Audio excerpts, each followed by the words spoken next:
Michael Madhusudan Dutt, the first Indian English poet, biography, and important works. Hello and welcome to the discourse.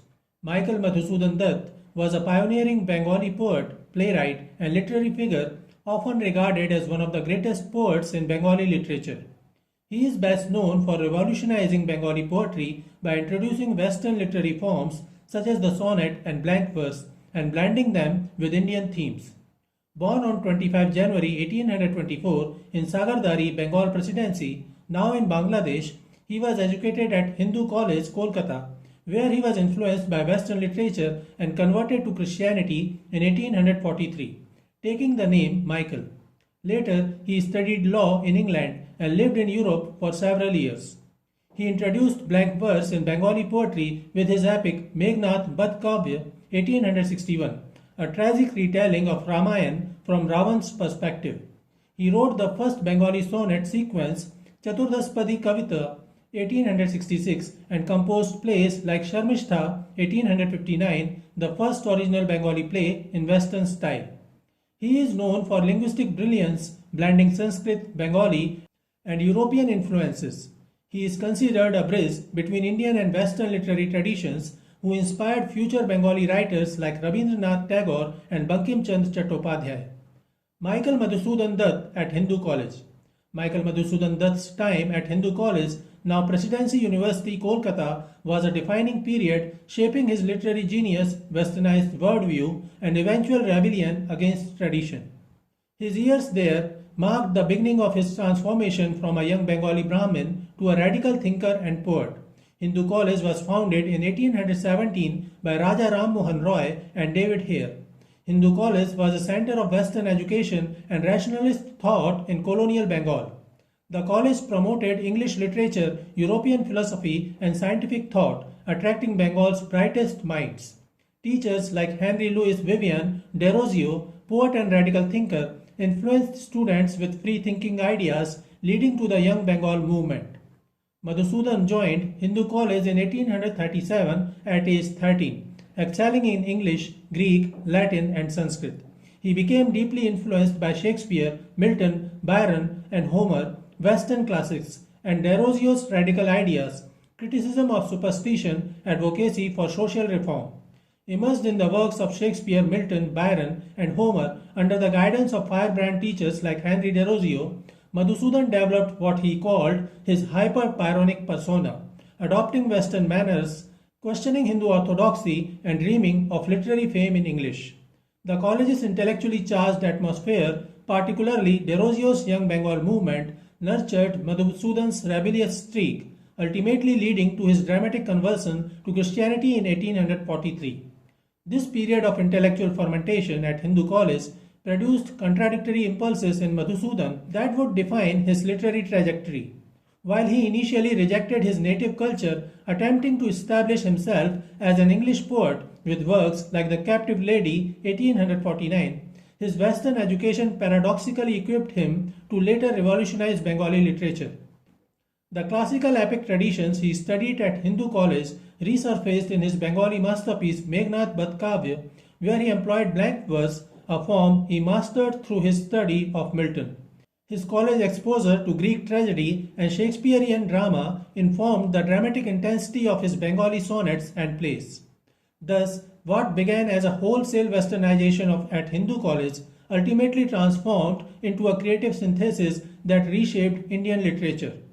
Madhusudan's relationship with Hindu College represents the complex cultural negotiations of colonial Bengal's intellectual elite.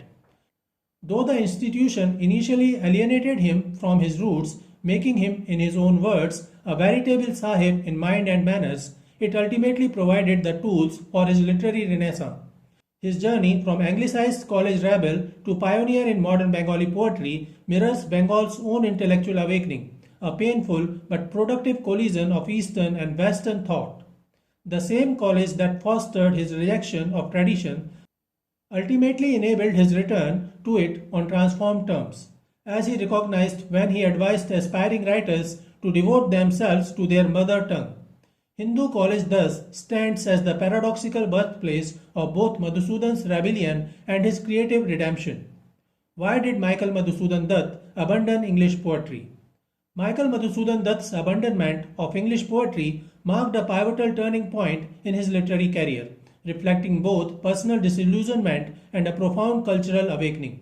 Initially convinced that literary greatness could only be achieved through English, his early works like The Captive Lady (1849) were steeped in Western romantic traditions but failed to garner the recognition he craved. The lukewarm reception of his English poems, combined with financial struggles and a growing sense of cultural alienation in Europe, forced him to reconsider his artistic path. As he confessed in his letters, he realized that writing in a borrowed language made him a stranger in his own land.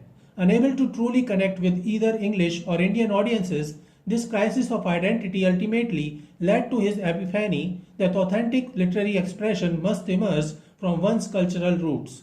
The shift back to Bengali was not merely practical but represented a deeper philosophical transformation for Madhusudan. While living in Versailles in 1856, he experienced what he described as a sudden awakening to the richness of his mother tongue, recognizing Bengali's untapped potential for literary innovation. His famous declaration, "If there be anyone among us anxious to leave a name behind him, let him devote himself to his mother tongue," signaled this artistic rebirth.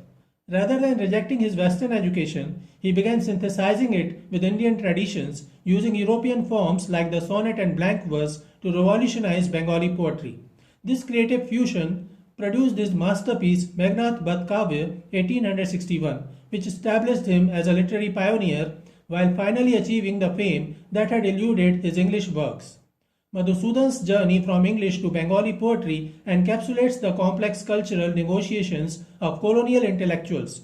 His initial rejection and subsequent embrace of Bengali reflect both the seductive power of colonial education and its ultimate limitations. While Western learning gave him technical mastery, he discovered true poetic voice only by returning to his cultural heritage. This transition mirrored Bengal's broader literary renaissance, where the synthesis of Eastern and Western traditions birthed a new modernity.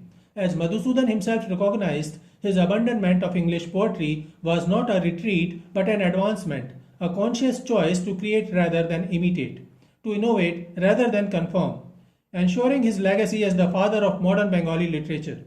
His important works include Meghnad Badh Kavya, The Slaying of Meghnad, Tilotma Sambhav Kavya, Brajangana Sonnets, and Hector Badh, a play based on the Iliad. So this is it for today. We will continue to discuss the history of Indian English literature. Please stay connected with the discourse. Thanks and regards.